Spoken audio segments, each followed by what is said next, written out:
Comment aider nos enfants à vaincre leur peur? C'est marrant, on parlait de ça ce matin au maquillage. Toutes les mamans qui étaient là disaient « Mais comment est-ce que tu fais pour lui parler de ci, pour lui parler de ça ?» C'est une question évidemment qui intervient vous êtes très maquillée, souvent. là? Non, pardon. Allez, Non, mais je savais que vous alliez faire une vanne comme ça. Bon, alors comment est-ce qu'on fait pour répondre à leurs questions? D'ailleurs, est-ce qu'on mesure à quel point nos enfants s'interrogent sans cesse? On en parle avec votre invité Benjamin, l'une des voix les plus sages sur cette question. Claude Almos, qu'on est ravi d'accueillir dans la maison des maternelles. Bonjour Claude, je me permets de vous appeler Claude. Installez-vous, mettez-vous à l'aise. Vous êtes, je le rappelle, psychanalyste, auteur de nombreux ouvrages sur les relations parents-enfants ou sur les enfants tout court d'ailleurs. On vous s'est très engagé pour la cause au sens large des enfants. On vous retrouve notamment régulièrement sur France Info. Et aujourd'hui, on vous reçoit pour parler de ce petit bijou qui sort en librairie la semaine prochaine, Les Aventures d'Uruburu aux éditions Albin Michel Jeunesse. Je crois que c'est, si je ne dis pas de bêtises, c'est la première fois que vous vous lancez dans la littérature jeunesse. Est-ce que c'est un nouveau moyen pour vous de vous adresser aux enfants Ah, excusez-moi. Voilà, c'est les esprits de la maison. Un caméraman qui a fait tomber donc tous les vases de la maison. C'est Uruburu qui intervient. C'est Uruburu qui est là. Est-ce que pour vous, c'est un nouveau moyen de vous adresser aux enfants et à leurs parents? Alors, c'était pas du tout ça au départ, parce qu'on pense toujours qu'une psy va écrire justement des contes exprès pour aider les enfants.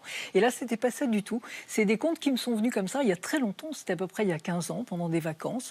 Je savais pas très bien pourquoi. J'ai écrit ces contes. Et puis, c'était tellement bizarre que je les ai rangés dans un tiroir. Et puis, je les ai sortis très, très longtemps après. Et quand je les ai sortis, je me suis rendu compte qu'après tout, c'était des vraies histoires. Et puis que surtout, ce petit garçon Uruburu, il ressemblait vraiment à la petite fille que j'avais été. Et que c'est certainement pour ça qu'à un moment donné de ma vie, ça m'était venu, je les avais écrits. Et j'ai eu envie de les publier. Et voilà, c'est arrivé comme ça. Et alors, en quoi il vous ressemble, ce petit Uruburu? Oui, en tout cas, il ressemble à la petite fille que vous étiez. Je crois que moi, j'étais une petite fille très seule.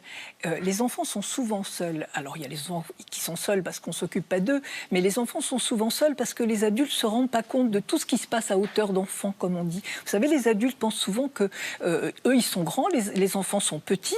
Alors, ils ont des petits problèmes, des petites questions, des petites peurs, des petites joies. C'est pas vrai. Ils ont des peurs, des joies, des questions à leur mesure. Et donc, Uruburu, c'est un petit garçon qui se pose plein de questions, qui n'a pas beaucoup d'adultes pour lui répondre. Alors, il cherche dans sa tête et il a...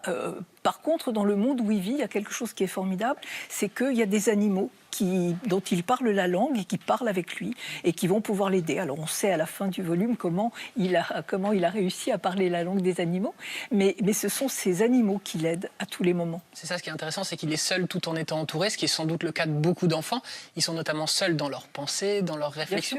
Est-ce que vous pensez aujourd'hui, avec tous les parents que vous voyez, qu'ils ne mesurent pas toujours l'importance des questions que se posent leurs enfants? Je crois qu'ils ne mesurent pas toujours et que c'est notre travail, à nous les psys notamment, de leur faire entendre ça. Mais ils ne mesurent pas parce qu'ils sont méchants, parce que souvent ils ont oublié leur propre enfance. Vous voyez, c'est pas si simple que ça d'être resté dans son enfance. Souvent les gens qui restent dans leur enfance, c'est des gens qui n'ont pas été très heureux dans leur enfance. C'était mon cas, je n'étais pas heureuse du tout. Et c'est ça qui vous laisse autant de l'enfance et qui du coup vous permet cette proximité avec les enfants, parce que vous savez très bien vous savez ce qu'ils ressentent, comme vous pouvez, comme d'autres grandes personnes peuvent le savoir pour des adultes. Alors que des enfants qui auraient une enfance pleine de bonheur, joyeuse, etc., vous pensez qu'ils vont oublier l'importance des questions qui se posaient à l'époque? Ils n'oublient pas, mais ils ont eu très vite quelqu'un pour leur apporter et ils ont beaucoup de chance. Et on peut souhaiter vraiment que les parents fassent toujours ça.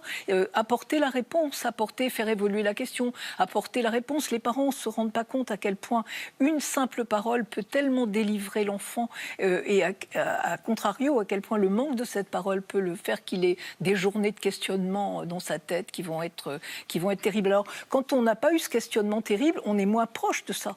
Si vous avez jamais eu mal au dos, le mal au dos des autres. Ouais, vous dites, ça va. C'est un peu. Petit médicament, et ça ira mieux.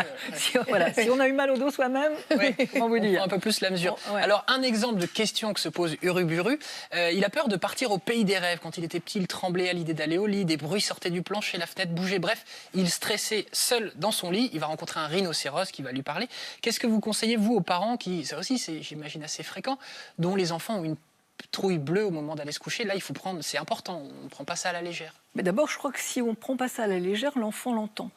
Donc on peut raconter des histoires, on peut le faire parler, on peut même dessiner, enfin tout ce qui permet de sortir la peur de sa tête. Maintenant, quand on est parent, il faut aussi être vigilant, parce qu'il y a aussi des enfants qui savent très bien faire semblant qu'ils ont très très peur encore. Vous voyez, même à la 4e histoire, ils ont encore ils ont encore très peur. Et alors, il faudrait vraiment que papa et maman restent là quasiment toute la nuit. Donc Donc il ne faut pas non plus être totalement dupe. Dans un autre conte qui s'appelle Une année à problème, qui traite donc les enfants qui ont tous plus ou moins des problèmes importants, mais qui ont tous leurs problèmes. Il y a le conseil d'une vieille oie qui s'appelle Trinita et qui donne ce conseil à Uruburu. Tu as des problèmes car tu crois que tes problèmes sont plus forts que toi. Est-ce que vous pouvez nous dire concrètement comment appliquer ça à nos enfants? C'est un conseil très sage. Je crois que si on demande à un enfant de réfléchir, on l'écoute d'abord. D'abord, ce qui est terrible quand on a des problèmes et qu'on est petit, quand on est grand aussi, mais quand on est petit encore plus, c'est quand on est tout seul. S'il y a un autre pour parler avec vous, c'est comme si on partageait le poids du gros sac qu'on porte. Bon, déjà, c'est beaucoup mieux. Et puis, on peut lui demander de réfléchir, on réfléchit avec lui,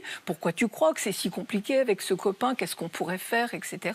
Voilà, et puis ça fait avancer les choses, et surtout ça met l'enfant en position de ne plus subir. Mais même quand on est grand, ce qui est le plus terrible, c'est quand on a l'impression...